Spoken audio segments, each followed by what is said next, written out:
చేసుకుంటున్నాం అన్నాడు. జూన్ లో మనం ఏంటంటే యూజువల్ గా అన్ని ఇంటీరియర్ బాగా బీద పిల్లలు ఉన్నారు. మన స్కూల్లోనే మనం మన ఇండ్లలో పనిచేసే పిల్లల్ని చూసి అయ్యో వీళ్ళు బీద పిల్లలు అనుకున్నాం, కానీ ఆ గరిబెళ్లపాడు అటు పోయినప్పుడు ఆ బీదరికం ముందు వీళ్ళు పర్వాలేదు అనిపించింది. వాళ్ళు ఇంకా బీదోడు పాపం ఆ ఎస్టీ వాళ్ళు.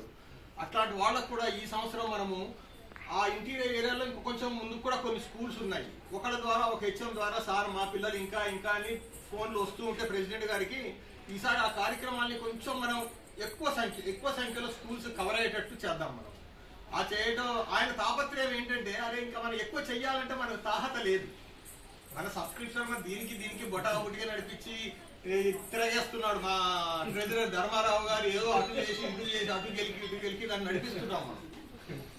అందుకే ఇప్పుడు మన ప్రెసిడెంట్ గారు ఒక మాట అన్నారు, ఇట్లాంటి వాళ్ళు కూడా పూనుకొని కొంచెం వాళ్ళకి వెలుసుబాటును బట్టి వాళ్ళ వీలును బట్టి వాళ్ళ వెలుసుబాటు బట్టి వాళ్ళు ఎంతో కొంత ఆర్థిక సహాయం చేస్తే ఆ అనాథ పిల్లలకు కూడా మనం పుస్తకాలు, పెన్సిళ్ళు, బ్యాగులు మనకు ఆ వచ్చిన అమౌంట్ బట్టి వాళ్ళకు బ్యాగ్స్ కూడా ఇవ్వగలుగుతాము. షూస్ ఇస్తే ఆ పిల్లలు ఒక్కడే కాదండి, పిల్లల తల్లిదండ్రులు కూడా మనం ఆ బ్యాగ్స్, డ్రెస్, షూ వేసుకుంటే పిల్లల తల్లిదండ్రులు ఎంతో ముచ్చటపడుతున్నారు. వాళ్ళ పిల్లల్ని అలా చూడలేదు. వాళ్ళు షూ, టై ఇవన్నీ కట్టుకొని మనం పెట్టడానికి.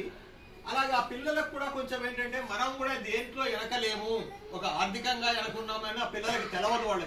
వాళ్ళంతా బాగా చిన్నపిల్లలు కాబట్టి ఇట్లాంటి దాతృత్వం ఉన్న మా కోడలు లాంటి వాళ్ళు పూనుకొని ఇంకా కొంచెం కూడా అమౌంట్ వాళ్ళ వెలుసుబాటుని బట్టండి. ఏదున్నా ఎవరు వెలుసుబాటు మీరు కూడా ఇప్పుడు నేను ఒక్కనే కాదు మీ అందరికి కూడా మీరు చెప్తారు. ఇప్పుడు మీ పిల్లలకి వాళ్ళ కోడళ్ళకి వాళ్ళకి చెప్పి ఆర్థిక సహాయం చేస్తే మనం చేయొచ్చు. మన కోసం మనం ఏమి చేసుకోవట్లేమండి. ఏది ఉన్నా కానీ వాళ్ళ కోసమే కొంచెం భారీ ఎత్తున చేయడానికోసం ఇప్పటి నుంచే మనం ప్లాన్ చేసుకొని ఈ బాగా బీద పిల్లలకి పుస్తకాలు ఇవ్వడానికి కూడా తోడ్పాటుకు మా కోడలు కూడా తప్పకుండా సహకరిస్తుందని నేను ఆశిస్తూ ఇక లేట్ చేయకుండా ఈ కార్యక్రమాన్ని నిర్వాహకులు జ్యోతిని భోజనాలు వడ్డించవలసిందిగా ఒకసారి